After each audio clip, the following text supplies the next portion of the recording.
The COVID-19 pandemic is, among other things, a political crisis. Governments enjoy more power during emergencies than in any other time because people agree to surrender some of their rights and liberties in exchange for a sense that someone is taking charge and providing them safety from the disaster. To unleash the full power of the federal government in this effort today, I am officially declaring a national emergency. Two very big words. Yeah, no, I don't take responsibility at all because we were given a set of circumstances and we were given rules, regulations, and specifications from a different time. Wasn't meant for this kind of an event with the kind of numbers that we're talking about. The work of historian Yuval Noah Harari looks for major themes that summarize all of humanity's history and help predict its future. His popularity in the media is currently soaring, in part because of his predictive statements he made in his book Homo Deus, A Brief History of Tomorrow, about the effect a pandemic could have on the social fabric. He said this in an interview with the World Post. Today you have hundreds of millions of people around the world who have no healthcare at all, or almost no healthcare, and they don't have a doctor to diagnose the disease and to recommend treatment and so forth. Within a very short time, you can have a much better AI doctor on your smartphone somewhere in a village in Colombia or in Congo than the president of the US has today for human doctors. I think the big battle in this regard in the 21st century will be between privacy and health will win. Most people will be willing to give up their privacy in exchange for much better healthcare based on 24 hours monitoring of what's happening inside their bodies. Yuval Noah Harari uses these interviews to issue a warning, echoing the famous Benjamin Franklin quote about trading liberty for security. He warns that to fight the coronavirus pandemic or to manage any emergency, there is a democratic path and an authoritarian path. And if people allow their governments to take the authoritarian path, it won't be easy to go back. That's the danger. It could last long after this emergency because there is always a new emergency on the horizon. New surveillance technologies that are now deployed just to deal with this coronavirus outbreak. When it's over, some governments may say, yes, but there is a second wave of corona coming, so we have to be prepared. And there is Ebola, and there is also regular flu. Why not protect people against that too with this new surveillance system? So the tendency would be to prolong it indefinitely. And in this way, the coronavirus epidemic could be a watershed event in the history of surveillance. It's the moment when mass systems of surveillance are established. Harari is not impartial. He identifies himself clearly with a certain political group.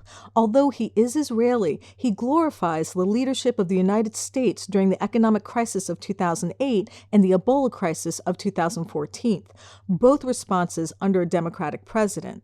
It's not surprising that both Barack Obama and Hillary Clinton are big fans of Harari's work. The other book that I really enjoyed, a book by an Israeli author, Yuval Harari, called Sapiens. And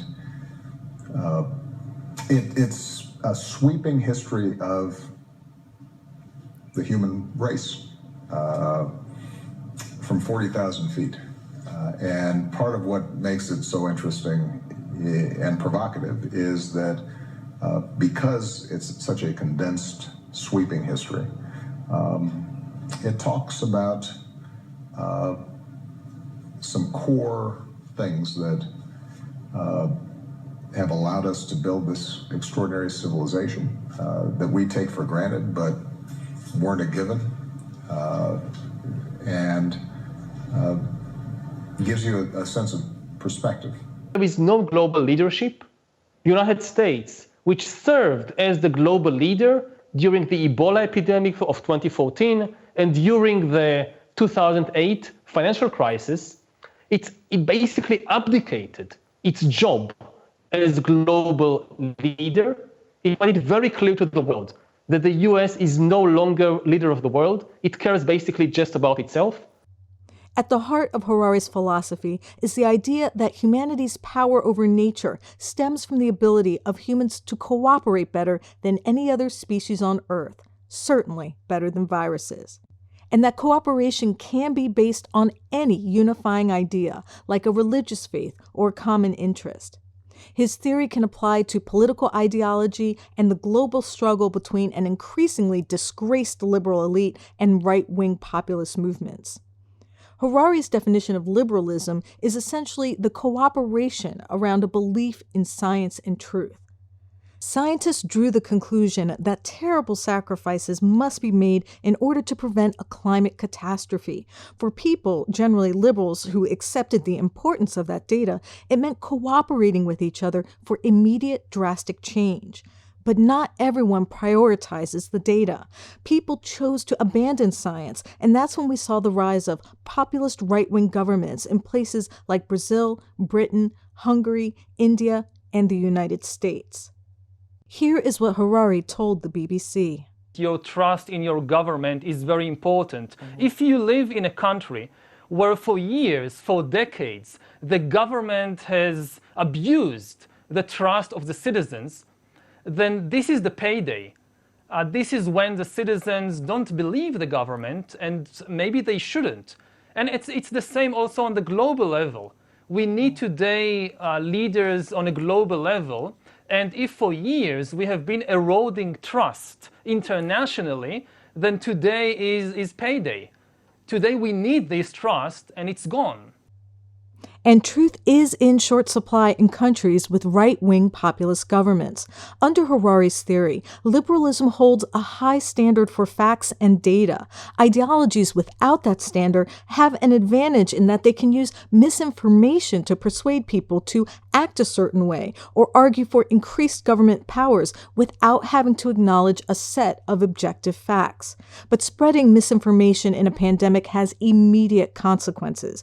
William Wan and Aaron Blake wrote in the Washington Post how misinformation forces scientists to incorporate intentional false reporting of COVID-19 infections or concealing the true data in their models of the spread of the novel coronavirus. University of Washington professor Carl T. Bergstrom warned that misinformation affects people's behavior in a way that makes it more difficult to control the spread of the disease.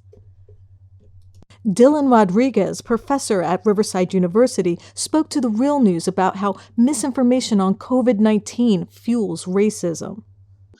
So in thinking about these particular forms of anti-Asian racism that, of course, the White House is amplifying on a daily basis through press conferences, through Twitter and everything else, what we, I think, have to understand is that these particular forms of racism are actually constitutive.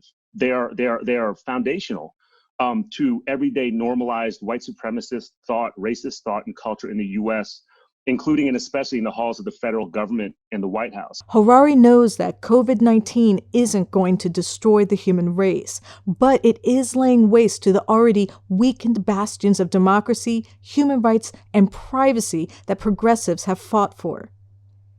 He describes under-the-skin surveillance, a dystopia in which governments track not only what people write and say, but also how they feel. His dystopia is rapidly becoming reality as certain countries, first among them Israel, establish surveillance of their population's vital signs.